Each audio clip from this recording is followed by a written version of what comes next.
बिनोय, जिसे कुछ घंटों पहले ही खबर मिली थी कि उसकी गर्लफ्रेंड अब किसी और से शादी करने वाली है, इसी गम में वो दारू के नशे में धुत एक गुफा में आ पहुंचा।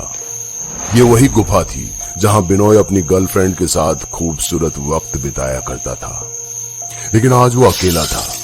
ये खामोशी उसे अंदर ही अंदर खाए जा रही थी।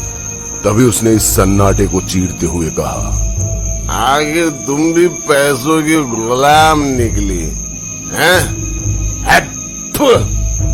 सिर्फ एक ये दारू ही है जो सुख दुख में मेरे साथ रहती है। तू देखना मैं तुझे बुला दूंगा। बिनोय नशे में अभी बड़बड़ा ही रहा था कि अचानक उसे एक जानी पहचानी आवाज सुनाई दी। बिनोय, माला, क्या ये तुम हो? बिनोय, मेरे पास आओ बिनोय। ओ माला, मैं जानता था तुम भी मेरे बिना कभी नहीं रह पाओगी। मैं आ रहा हूँ माला। और इतना कहते ही बिनोय एक औरत के पीछे गुफा के अंदर दौड़ पड़ा। गुफा के अंदर कोहरे की पतली चादर से गुजरते हुए जैसे ही वो उस औरत के पास पहुंचा तो उसके होश ठंडे पड़ गए। वो एक ऐसी अनजान काली शक्ति के आगे खड़ा था जो सिर्फ आंखों का छलावा भरती। बिनोय उस शक्ति को देख अंधेरे में जम सा गया था और अगले ही पल उस काली शक्ति ने उसके जिस्म के 2 टुकड़े कर दिए। उसका दुख, उसकी जलन सब इस दुनिया को अलविदा कह चुके थे। मरने के बाद बिनोय का मुर्दा शरीर 2 टुकड़ों में गुफा के तालाब में तैर रहा था, लेकिन उसके खून से तालाब का रंग लाल नहीं बल्कि काला होकर उबलने लगा था। कॉलेज की कैंटीन में 5 दोस्त गीता, देवेश, देवयानी, आदित्य और शांतनु चाय पीते हुए बातचीत कर रहे थे। तभी उनमें से एक लड़का जिसका नाम आदित्य है सबको चुप कराते हुए बोला, ए गाइस, इस बार वेकेशन पर कहीं चलते हैं यार। अरे पिछली बार भी गोवा का प्लान कैंसिल हो गया था यार। गोवा नहीं, कहीं आसपास चलते हैं। तुम्हें पता है ना मेरी माँ अलाउ नहीं करती। तो फिर सिक्किम या गुवाहाटी कैसा रहेगा? अरे मेरे पास तो उससे भी बेहतरीन आइडिया है। क्यों ना सुंदरवन के जंगल में कैंपिंग करने चले? पास भी है और सोमवार तक वापस आ जाएंगे। आदित्य का प्लान सुन सब राजी थे सिवाय शांतनु के, जिसे कोई परेशानी खाए जा रही थी। पर सबको खुश और राजी देखकर उसने भी हामी भर दी। अगली दोपहर 5 दोस्त जंगल में झरने के किनारे अपना कैंप लगा आराम कर रहे थे। तभी देवेश और देवयानी को एक गुफा दिखी जिसका रास्ता 2 बरगद के पेड़ों से छुपा हुआ था।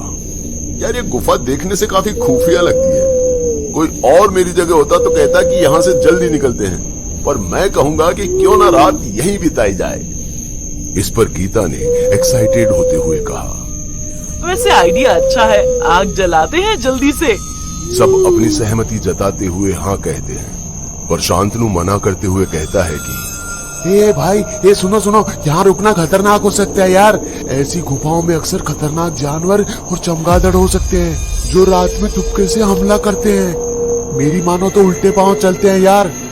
शांतनु की बात सुन सब शांत हो गए और फिर एकदम हंसने लगे। शांतनु को मालूम हो गया था कि सब लोग उसका मजाक बना रहे हैं। क्या हुआ काका, डर लग रहा है?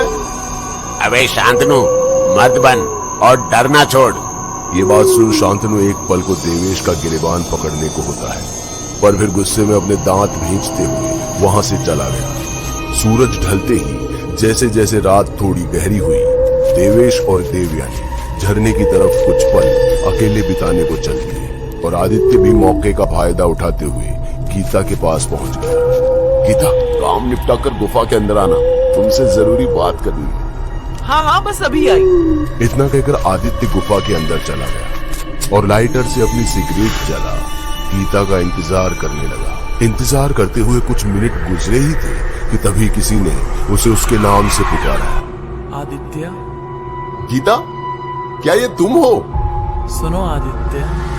आदित्य के मुड़ते ही उसे अंधेरे में कुछ दूर एक औरत का साया दिखाई दिया जो अपने गले से दुपट्टा उतार उसकी ओर फेंक अपने बदन के बाकी कपड़ों को उतारते हुए गुफा के अंदर चली जा रही थी। आदित्य भी कपड़ों को सूंघता हुआ अपनी वासना को आग दे रहा था। मैं जानता था गीता, तुम भी मुझे चाहती हो। आओ, मेरे पास आओ। सुनो आदित्य। आदित्य, जो इसे गीता का प्यार समझ, उसके पीछे जाने लगा। कुछ देर गीता का पीछा करने के बाद जब वो गुफा की आखिरी छोर पर पहुंचा तो वहां कोई नहीं था। ये बात उसे बड़ी अजीब लगी, पर इसे वो अपनी हवस का भ्रम मान वो वापस जाने को मुड़ा तो डर के मारे उसके जिस्म का सारा खून सूख गया। वो एक प्रेतनी के आगे खड़ा था, जिसने एक झटके में आदित्य के शरीर के 2 टुकड़े कर तालाब में फेंक दिए। देवेश और देवयानी झरने के किनारे बैठे दुनिया के सुध बुध खोए एक दूसरे को जोश में चूम रहे थे कि अचानक देवेश के कानों में एक जानी पहचानी आवाज पड़ी। देवेश बेटा। क्या तुमने वो सुना? किसकी बात कर रहे हो तुम देवेश? बेटा देवेश, मेरे पास आओ। माँ बुला रही है मुझे जाना होगा। देवेश, तुम्हारी माँ तो मर चुकी है ना? भावनाओं में बहकर देवेश आवाज का पीछा करने लगा और देवयानी देवेश का। देवेश जैसे ही गुफा के अंदर पहुंचा तो उसे अपनी आंखों के सामने अपनी माँ दिखाई दी, पर जैसे ही देवेश अपनी माँ को छूने उसके पास पहुंचा तो देखते ही देखते उसकी माँ एक खूंखार प्रेतनी में बदल गई, जिसने आदित्य को मौत के घाट उतारा था। प्रेतनी को देख देवेश डर से जम गया था। बहुत हिम्मत कर उसने कांपते होठों से बस इतना कहा, देवयानी, मुझे बचाओ। देवयानी, जो देवेश का पीछा कर रही थी, देवेश की ऐसी चीख सुनकर डर से कांप उठी और अपने इकलौते प्यार को बचाने के लिए और तेजी से गुफा के अंदर दौड़ने लगी। लेकिन कुछ ही दूर पर ही उसे देवेश दिख गया। वो अपने ही खून में लथपथ रेंग रहा था।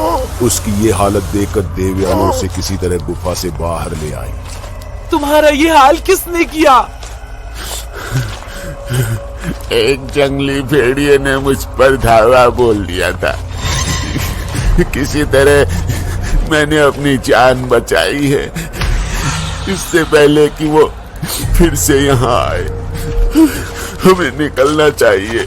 देवयानी अभी घायल देवेश को सहारा देकर बाहर ले जा ही रही थी कि इतने में उसका फोन बज पड़ा, जिस पर गीता का कॉल आ रहा था। गीता, गीता जल्दी आदित्य को लेकर गुफा में पहुंच। देवेश बुरी तरह से घायल है। तू क्या कर रही है? देवेश की लाश मेरे सामने गुफा के अंदर वाले तालाब में है और आदित्य भी काफी देर से लापता है। देवेश कैसे मर सकता है? वो तो मेरे साथ यहाँ। जैसे ही देवयानी ने मुड़कर अपनी बाईं ओर देखा तो वहां कोई नहीं था। देवेश गायब हो चुका था, पर इससे पहले कि वो कुछ समझ पाती, धीरे से प्रेतनी ने उसके कान में फुसफुसाते हुए कहा, जंगल में पीछे से आवाज आए तो कभी मुड़कर नहीं देखना चाहिए। इतना कहते ही वो अनजान शक्ति देवयानी को पैर से घसीटते हुए गुफा के अंदर ले गई। वहीं दूसरी ओर एक चट्टान के किनारे दुबक कर गीता ये सब सुन रही थी। डर के मारे उसे सांप सूंघ गया था। तभी गीता के कंधे पर एक हाथ आया और मौत के डर से गीता चीखने ही वाली थी कि किसी ने उसके होठों पर हाथ रख उसे चुप कराते हुए कहा, गीता चिल्लाना मत, मैं हूँ शांतनु, तुम ठीक तो हो ना? वो देवेश का किसी ने मर्डर कर दिया और देवयानी उसको भी किसी ने, कोई खूनी है यहाँ, पुलिस को बुलाना है। वो खूनी कोई आम खूनी नहीं, बल्कि एक प्रेतनी है जो सालों से इस जंगल और गुफा में भटक रही है। उसका नाम निशित डाक है। अंधेरा होते ही वो अपना शिकार करने निकलती है और अक्सर अपने शिकार को उसके किसी पहचान वाली आवाज में 3 बार पीछे से पुकारती है।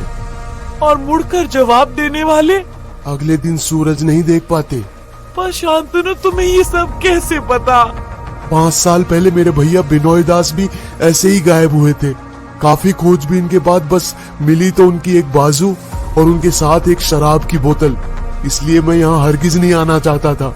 हमारी मौत अब निश्चित है। अब हमें कोई नहीं बचा सकता। मेरे होते हुए हरगिज नहीं। मेरा हाथ पकड़ो और बस कैंप तक मेरे साथ दौड़ पड़ो। बस एक बात का ध्यान रखना, कोई भी आवाज दे तो मुड़ना मत। वरना अंजाम तुम अच्छे से जानती हो। इतना कहते ही शांतनु गीता का हाथ पकड़ गुफा की भूल भुलैया से निकलने के लिए दौड़ पड़ा। और जब दोनों गुफा के निकास द्वार पर पहुंचे तो उन्हें किसी के रेंगने की आवाज सुनाई पड़ी। और ये आवाज किसी और की नहीं बल्कि देवयानी की थी, जिसकी बाईं बाजू उसके शरीर से अलग हो चुकी थी और बाएं पैर की एड़ी भी मुड़ी हुई थी। गीता, शांतनु मुझे बचाओ वरना ये मुझे मार डालेगी। मुझसे अब ये दर्द बर्दाश्त नहीं होता। अपनी सहेली की तड़पती आवाज गीता से सुनी नहीं जा रही थी, पर इससे पहले कि वो मुड़ती, शांतनु ने उसका हाथ खींचा और चिल्लाते हुए कहा, ये वो देवयानी नहीं जिसे हम जानते थे। ये वही खूनी निशिर डाक है। बिना मुड़े बस यहाँ से चलो, बस यही एक रास्ता है जिंदा रहने का। शांतनु के समझाने पर गीता ने पीछे मुड़कर नहीं देखा। दोनों को छोड़कर जाता देख देवयानी बिलक बिलक कर रोने लगी थी। तभी निशिर डाक देवयानी के सिर पर पैर रख उसे दबाने लगी और उसके सिर को अपने नाखून से कुरेदते हुए बोली, जंगल में पीछे से आवाज आए तो कभी मुड़कर नहीं देखना चाहिए।